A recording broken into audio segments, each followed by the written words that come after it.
Hey friends, welcome to Canadian Cutting Edge, and as you saw in the thumbnail, it's the Sencut San Angelo that we're going to look at today. Before we get into that, knife sale coming up. This is my knife sale to raise funds to pay a huge bill that I have coming.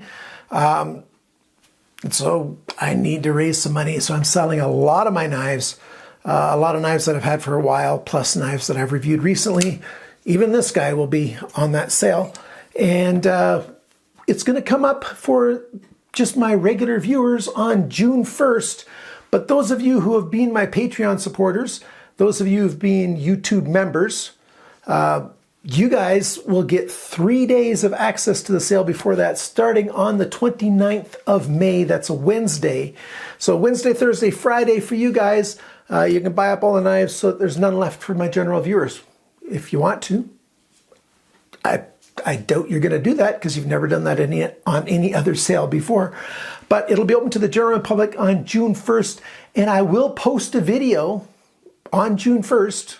I'll post a private video for the members on the 29th. Details about the sale and stuff. And the main detail is I'm not a retailer, so don't expect me to respond to you like a retailer would and, just have it work really nicely. Because I always ask for people to give me details, their name and address, and if they want this and that and stuff. And very few people give me all the details, so there's always emailing back and forth, and I'm not on my phone or on my computer 24/7, so that takes some time. So as long as you're willing to do that, that's how it's going to be. Now, this knife, the San Angelo, what do I think of this thing? Stick around, you'll find out. Let's just take a moment to look at this thing a little bit first. Look at that. It's got really nice flowing lines on it. Nice handle shape, open pillar construction, pocket clip right and left. No lanyard hole, but that doesn't bother me. Some people tie a lanyard off the pocket clip, but there you go. The blade does come pretty close to the inside of those standoffs. So if you do put, a paracord through this, it's still getting really close to that edge. I'm sure it's going to get nicked and then it's going to fray and then it's going to come apart. And so, no, this doesn't really have a good lanyard option unless, like I said, you like that. Standard Sencut pocket clip. Standard Sencut hardware, T8 screws, which I like. T6 over here by the pocket clip, but you don't need to move the pocket clip to take the thing apart, so that's good.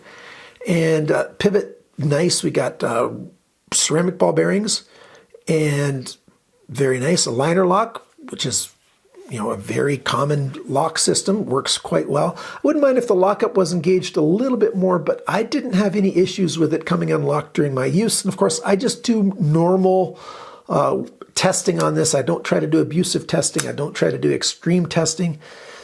So yeah, good stuff there. Good alignment. I like that. My still picture's probably going to be this way. So yeah, not bad at all.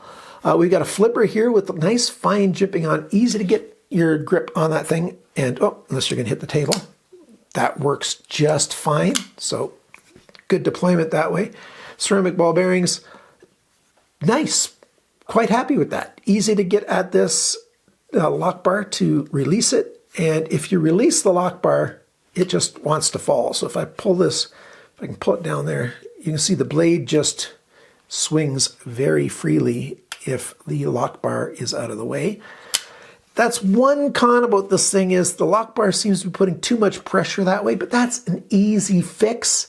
Watch my video about detent issues. I actually got a 3-video series on fixing detent issues, and I'll try to fix it during the teardown section of this video. So we'll see about that. But pretty nice that way. The blade shape, well, it's a drop point. That's what they're calling it. Might call it a stretched out leaf shape. You might want to call it a spear point blade shape. Yeah, you can call it any of those that you want to. The names of blade shapes are not cut in stone. They're not 100% cut and dried. There's just way too much variability. Just in general, some people might want to call this a stretched shillin blade. That's including the handle, sort of the shape. You remember my review of this guy? That's sort of a Schillen style. This is very much the same kind of style, just sort of stretched out a little bit. Flat slab G10 comes in this natural G10 or black G10. They do have a micarta version in sort of this forest green color. Costs a couple bucks more US for that color, but there you go. And pretty nice. The pivot, the balance is right there. So not bad at all. I wouldn't mind if it was a little more forward. It's a light knife. I'll go through all the measurements and weights later on. Yeah, it's a nice knife. It pierces fairly well. It slices and cuts fairly well. It's a very good all-round EDC style knife. The jimping that's from the flipper really does give you a protective guard. It's hard for your finger to slide up over that because it adds extra grip. So if you're doing piercing things, there you go. I wouldn't do piercing things into, something that I don't know how malleable it is or how easy it is to cut, because this tip comes fairly thin, so you might stab into something, you might break a tip. Don't use it for sticking in and prying loose. It's not a bushcraft knife. It's a EDC knife. And quite good at that. I'm quite happy in general about this thing. Some specifics, badging. Sencut tends to do this badging. It's not too bad. I just wish it was a little bit smaller and put up here on the flat instead of on the main bevel. But other than that, the only other thing you have is the steel type right there. And it's actually kind of hard to read because it's so small, 9CR18 MOV. Rockwell around 59. I really like 9CR18. It's a good budget steel. I don't like it as much as 14C28N, but it's a good budget steel that I'm quite happy with. We've got a sharpener's choil here. We've got a slow gradual plunge. So the sharpener's choil is just barely at the right spot, but it is at the right spot, so that's good. Jimping on the spine of the blade right there, there's enough for that jimping. I don't mind that jimping. When you grab the knife and put your index finger right up to that, the end right there, the thumb sits on that jimping really well. Quite happy with that indeed. There's no other jimping anywhere on the knife except for here on the lock release. Easy to get at. When you release the lock, that blade has very little friction. Those ball bearings, the ceramic ball bearings in there, are very free and smooth. Lockup's solid, no blade play up and down or anything. Lockup's not quite as deep as I'd like it to be. I like the outside edge, this edge right here that the spine of this knife is on, to be even with this edge right here. So it could come in just a little bit further to be considered perfect in my books, but it didn't come loose at all. Like the lock held under my testing, so that's just fine. We've got lots of jimping in here. This thing's not jimping, skeletonizing in here, so this thing's nice and light. Happy with this thing. This is a good knife. Glad that you've got T8 screws. T6 on the pocket clip, that's not a big deal because you can take it apart without taking the pocket clip off. So if you're left-handed, you just have to move it once to the side and then you never have to touch those screws again. So just be careful, to not strip those things out. So that's in general. What do I like? I really like this overall shape. This is really nice. I'm surprised that Sencut only made 3 different versions of this, 2 colors in G10 and 1 micarta. I really think this thing should be doing much better in sales than it is. Mind you, at White Mountain Knives, it is sold out, and they do have the best price out there that I could find. $29.99 for the G10 ones. 40 something, what is it? $48.99 for the micarta. So if you really like micarta, now I don't know if that's a temporary price or not, but they are sold out. You can hit that button on their website for notification. They'll notify you when it's back in stock. Hopefully that $29.99 stays in place because I haven't seen anybody else with a better price. And with my coupon code CCE for Canadian Cutting Edge, that means this thing would be $26.99 US. That is an awesome price for this knife. I think it's a really, really good price. The micarta would be $44.09. In Canada, at least right now on the day I'm recording this, House of Knives has got the best price, $68 for the G10 and $70 for the micarta, whereas Blades Canada is $75 for the G10 and $77 for the micarta. So I'll leave links down below for all of those, or you can go straight to Sencut and buy it there. But if you're in Canada, buy from one of the Canadian retailers, because flipper knives, they tend to get stopped when they cross the border. So there you go. Special things. This is little, but it really makes a difference, I think. There's a chamfer across here, but it's fairly wide. It's over 1/8 of an inch wide. And on the belly, it's even wider here. And hopefully I can get a good picture of those lines in there. Maybe you can hear it. I'll run my thumb along it. I'll put it next to my mic.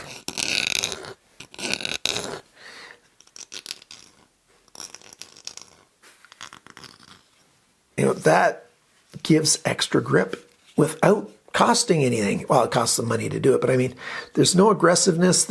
It's just nice. I really, really like that. It just works really, really well. What's a con on this thing? No lanyard. If you like lanyards, there's no lanyard option. If you tie off on these pillars here, the blade comes fairly close to the inside edge on those, so it's probably going to cut into your lanyard. So you can basically tie off your pocket clip if you really want to. Other than that, there's not really a lanyard. Pocket clip, standard pocket clip for, Sencut. And let's just take a look at it in the pocket. There you go. Very little sticking out. Hides really well. Holds on well. It's a good pocket clip. I'm happy with it. Other cons, well, I'll need to take it apart and show you about the other cons. But first, let's do all the measurements and stuff, and we'll do the teardown after. The weight of this knife, 95 grams. That's 3.35 ounces. Like I said, it's light. There's a lot of skeletonizing you're going to see on the teardown. Factory edge sharpness, I got a score of 215 bests on my testing. That's not very good. So this thing, for some reason, has not been sharpened super well at the factory.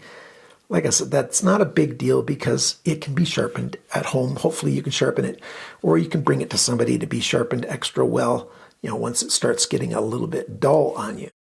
The cutting edge length, tip to the end of the beginning of the sharpness choil, 89.5 millimeters, 3.52 inches.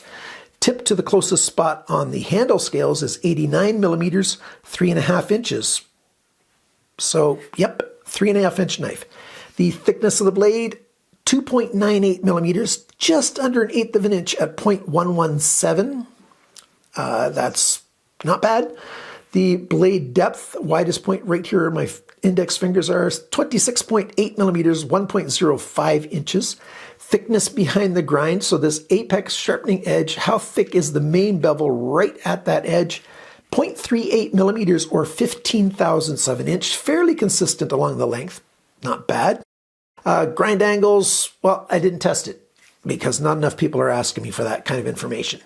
The handle length now is 114.7 millimeters, 4.51 inches.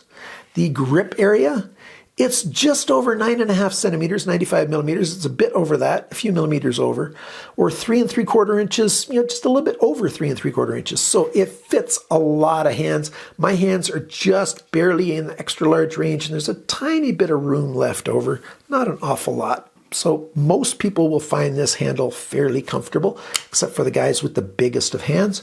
The handle depth, this way, the widest point right here, 23.6 millimeters, 0.929 of an inch. When the knife is closed, the widest point is 32.1 millimeters, 1.26 inches. And the total length of this knife, 204 millimeters, 8.03 inches. Let's take it apart. Where's my T8s? Here they are. Because I want to show you something I'm not terribly fond of. Is it a big deal? Probably not. But that's, I think, turning the whole post. Yeah, this side's taking out the screw. So let's take this screw out. Looks like there's a tiny bit of thread locker on there. And these are T8s over here as well, so we can just take these out. And those screws are coming out without any issue. A little bit of blue thread locker on there. And let's disengage the lock so we can take this apart better now. Come on, wiggle loose. Oh, yeah, this side, I guess. Oh, yeah, took out this screw and then these screws, so then it doesn't come apart as easily. So let's just do a little bit of that and take it apart. And that pivot pin doesn't want to come out, does it? There we go. Whoop, I dropped something. Is it going to fall to the floor? Caught it. There's the ball bearings. So ceramic ball bearings in a phosphor bronze cage, 9 ball bearings. So not bad. That's pretty much the industry standard, especially for budget knives. There's the stop pin. And this is going to come out, if I can get it out. Okay, there we go. So it's not a solid pin. It's a pin with a screw in it, but that screw has got stronger thread locker in it than the other side does. So there we go. I'll put it in this side. So there you go. You might need 2 screwdrivers to take it apart and put it back together again, because it's a free spinning pivot pin that screws on both sides. Here's the part that I'm not too fond of. It's that this area here where the pivot goes around, we don't have a lot of supporting steel around here. I much prefer if there's a little more supporting steel. Is it too weak? Probably not. It's probably just fine. You know, I'd like there to be a little more supporting steel. See, this goes in here, locks up there. For an EDC knife, maybe it's just fine. Maybe it's just fine. And the ball bearings in here, that's quite nice indeed. Now, the only other thing that I wanted to talk about, and I already did start talking about it, was this. I think this arm here has got a little too much tension, but now looking at it when it's just at rest, it doesn't actually go over all that far. Let's put that in there and have the stop pin hold it together. See, that would only go like halfway across the blade anyway, so I wouldn't want to soften that up too much. But it doesn't go that far yet, and because, you know, it hits the tang of the blade where the lock is, I'm going to soften that spring tension up just a little bit anyway, and for that, I need to take the pocket clip off.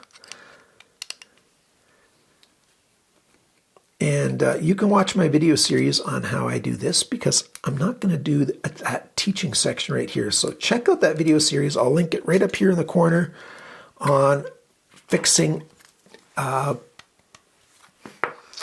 issues, because this is the most common detent issue, is too much or not enough spring tension on this arm. And you can really mess up a knife if you don't fix it correctly, but it's not that hard to fix. So now I'll take those still pictures that you've been seeing and I'll put it back together again, and I'll tell you my conclusions about this and if this really helped or not. So the lock bar adjustment took me about 30 seconds to perform. I've done it lots of times. That might be why. You don't want to adjust it a lot, but it's very smooth now. It's almost drop shutty because there's not too much pressure on that lock bar pushing on the side of the blade where the detent ball rubs along the side of the blade. Plus, I lubricated it good with, Gunny Glide. I really like that oil a lot, and very smooth now. If I was keeping this thing, I'd probably grind a tiny little ramp on the blade there for closing it, because right now it's a bit of a step right there. But it's nice. The detent's holding it nicely. So quite happy with it indeed. Some other people might like more pressure on that lock bar arm than I do, but maybe it could be a little bit more for me too. Maybe a little less extreme than I did. You don't want to adjust these too many times because that will weaken the steel here, and that's not a good day for anybody. But overall, I like this knife. I like this knife at the standard retail price. I really like it at White Mountain Knives. It's $29.99. So if you're in the United States or somewhere where you can easily import from the United States, that's the place to get it. Otherwise, use one of my other links down there. Get it wherever you want to get it. If you want to get it, I think this is going to be a missed opportunity for a lot of people. I think it's underrated. I think it's a better knife than... Well, I don't know what other people think of it, other reviewers. I just have a feeling other reviewers have sort of ignored this knife because, I do see thumbnails for reviews and stuff sometimes, or quite often, and I haven't seen much about this knife, and I think it's a nice knife. I think it really is. Mine was not much at all to, adjust that. Yours might not even have a strong, lock bar arm pressure on there, stronger than it should be, so you might be just fine. There's very little on this thing to go wrong. It's well made, lightweight, like I said, 3 1/3 ounces. That's not much at all. Tiny bit over 3 1/3 ounces, 3.35. And the blade shape, length, thinness, steel choice, pretty good. I think it's pretty good indeed. With the natural G10, you can dye it whatever color you want. I got videos about dyeing as well. I'm not the best guy at dyeing G10, but look it up online if you don't want to look at my videos. It's not that hard to do. You just have to be meticulous about cleaning the G10 first, like really meticulous, and keeping it clean all the way through the dyeing process. Anyhow, that's enough about that. Do you have one of these? What do you think of it? Are you going to get one? Let me know in the comments below. And hopefully, I'll see you on the knife sale. I won't be doing a knife review video next week because I'll be focused on that knife sale. Remember, friends, you're awesome. And always cut towards your chum, not your thumb.